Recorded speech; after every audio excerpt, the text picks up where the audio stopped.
Welcome. Thank you. Wow, this is very open.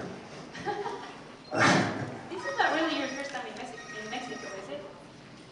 No, I've been to Mexico a few times, but it's my second time in Mexico City. How do you like it? I love it here. I was just here a couple of months ago for the first time, and I was really blown away. Just the energy of the city, and as I said to my friends, I kept running into people, just people that I met, and I thought, you know what, if I was living here, these would all be like my best buddies, because they're just really down there, a great sense of humor, very warm. What actually got your attention from this story, from this script that you have followed? What got my attention in the movie? Yeah, about the script. So, I don't know, I read this script, and it felt very obviously, you know, in today's climate, very relevant. But also, you know, I love the idea of a hero's journey, and not just one hero, of what happens when a nation is really put to the test, and how that brings everybody together, and you require leadership and courage and integrity from all different walks of life, and how that brings a nation together. When I started reading the script, I mean, I loved my character, but then suddenly this C-130 cargo plane flies over Washington, and this attack starts, and I thought, wow, what have we got ourselves into here? It was just very ballsy and audacious and brave. And you're really taking an audience into a very terrifying and a very tense situation, and it felt like a great opportunity for incredible, suspenseful drama, and yet something that could be emotional and touching and inspiring just because of the nature of what it's about, a terrorist attack on the most protected building. I flew 26 hours from South Africa yesterday, so I need Red Bull to try and kind of wake me up and talk. It's okay. I've played a few heroes in my time, and I love examining the different subtleties of what it is to be a hero.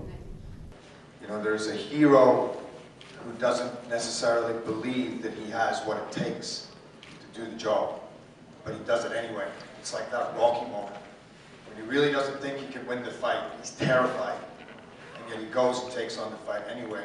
And there's also the hero who is so, how would you say, just so focused, and has such belief in what he stands for and what he's willing to do. Maybe that'd be more like in 300. That there's just no stopping him. So there's different types of hero, but they always revolve around being willing to stand up for what you believe in. Courage. One of the most powerful elements of me of a hero is sacrifice, the willingness to sacrifice for your principles. And I have a lot of real life heroes, but you know, many of them in my family. My mother is a huge hero to me. Nelson Mandela is a big hero to me. And you know, and a lot of the characters that I've played, by the way, I'm lucky enough to play very heroic characters who, what happened was in the course of studying them, pardon me.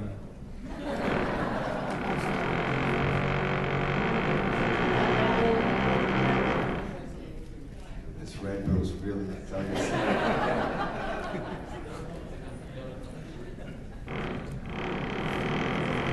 Or watching a hero, it's what we all need in life. I mean, when you go back to from stories first begin, it's always good against evil.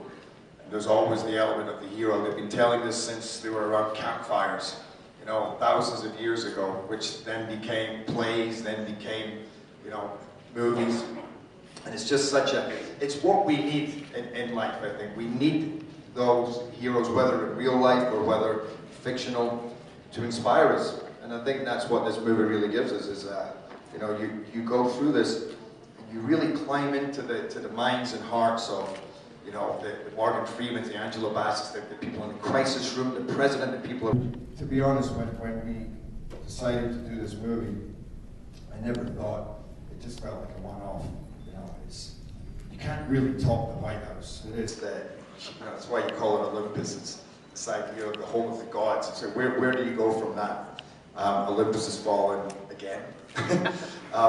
But the movie has been a big, big success. It's doing it's done amazing in America. It's doing really well internationally, and and it's touched something. You know, I'm sure you guys have seen it, but it's a pretty powerful movie, and it really gets people going, and therefore, you know, if you achieve something like that, then there's always going to be scope for making another one.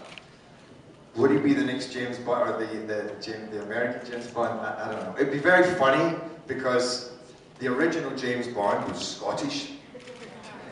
Ian Fleming wrote him as a Scotsman, and of course Sean Connery is the most famous James Bond. It would be kind of bizarre. The first American James Bond style character was Scottish, but then I've often had strange situations like that. I love James Bond. I mean, it's one of maybe my favorite franchise. I like the opportunity to create your own roles, like to create a Leonidas or a Mike Manning. I think if you jump into James Bond, then you're already being compared to 8 other people, and you're kind of being crucified before you've even started the movie, you know? He's not as handsome as Sean Connery. He's not as good an actor as Daniel Craig. He's not. You get any training for this movie? No, I'm just good at kicking ass. I'm from Scotland. We love to kick ass. No, I did a lot of training. I've done a few action movies in my time, so I've trained with a lot of the top stuntmen in the world, a lot of the top martial artists. So you learn a way of moving, and there's pretty amazing fight sequences in this movie. And I didn't want the stuntmen to do it because it was as much. That's for me in that role. It's the same as asking somebody to go and say my lines, because it's through those moments and through the choreography that you can say so much about this guy's brutality, his efficiency, maybe some meanness in him. You know, that there's also a bit of there's a glint in his eye. There's a bit of enjoyment about paying back these guys who've done so much to his colleagues and the people around him that I worked with. I did a lot of gun work with the SWAT team and the Navy SEALs, and then and the Navy SEALs are also very incredible at fighting. One of them is 7 different martial arts, but we also had 60 Korean stuntmen who are all martial artists. And even though in the movie they look like bad guys, they are amazing. The coolest guys. They work so hard. It's not about the North Koreans. It's about terrorists, and it's a fictional terrorist group with very complex motivations that are also fictional. So in that respect, there's a heightened reality to it. Now, if we made a movie about Jamaican terrorists, who cares? Spanish terrorists, doesn't really have the same resonance. So you always make your movie with relevance to what's going on, what are the current political tensions, you know, around the world, what's on our minds, what's going on in here, where are we affected. We built our own White House in Shreveport, Louisiana. And it was quite funny because they were very excited that they suddenly felt they had the seat in Parliament in Louisiana. And it became a monument very quickly. They'd like give directions. You know, turn left at the White House. So for every single take, to get down on the ground, push-ups, running on the spot. By the time the take started, you know, and sweat pouring off me, I would have to change my shirt, soaking, and I have to change it roughly once every 10 minutes. We had about 18 shirts, and then they would like literally be there blow drying them because we were going through them so fast. The scenes are so exciting because you know you're right in the middle of this craziness. There's explosions going on all around you. You're firing guns. There's probably about 80 guns being fired. It's fun. It's exciting. The adrenaline, and I really and everybody was so into it. And I think that when you watch the movie, you really get that feeling. I mean, I don't know about you guys, but I know when we screened it around America, and even in Moscow and in Italy, that opening attack is kind of unforgettable. Working with the Secret Service was maybe my favorite part of this movie, when you really learn how much preparation, how much dedication, how much knowledge these guys have, and what they do on a daily basis. Thousands of them.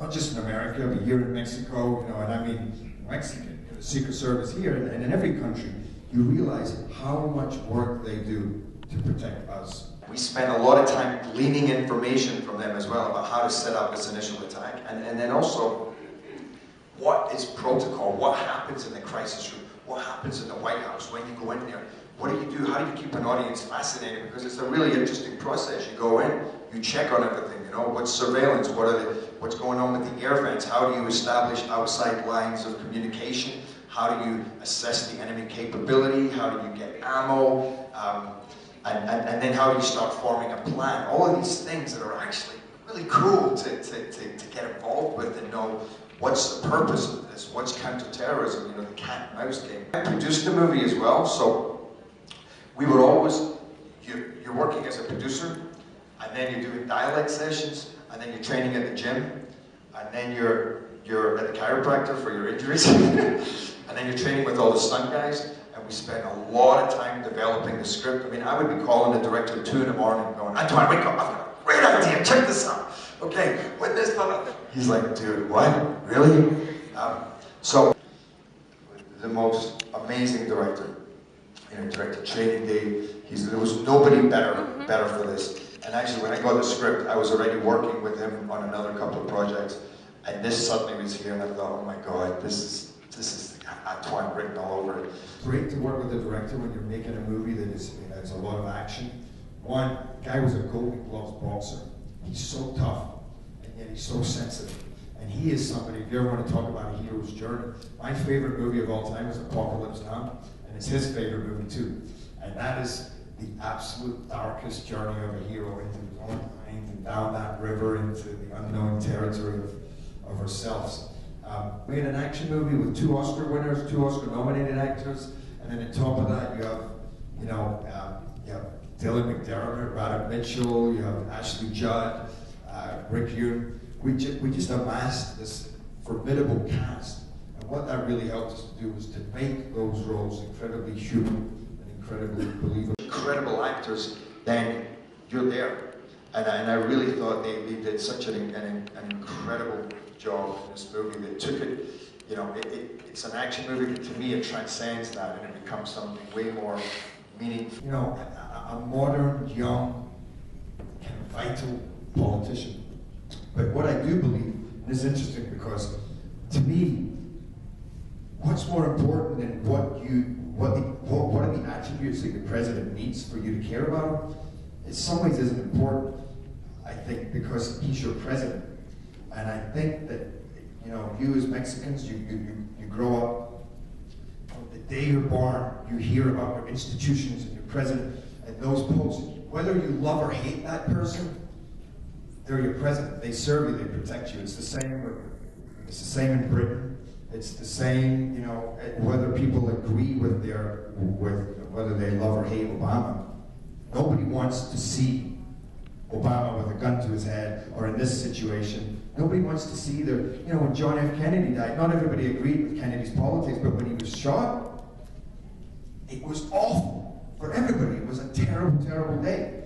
This movie touches on something very deep, and people might say, well, it's about America. It is about America, but it could just as easily be about Mexico. It could just as easily be about 7/7 bombings in London. It could be about an attack in France, Spain, whatever. The fact is, it's an attack on our institutions by terrorists, by people who would do us harm, the fragility of our freedom, and I think that we have a lot of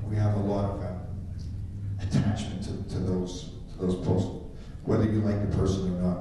Very few people would say, yeah, president died. I hope. Muchas gracias a todos ustedes por habernos acompañado. Thank you very much. Thank you. Thank you.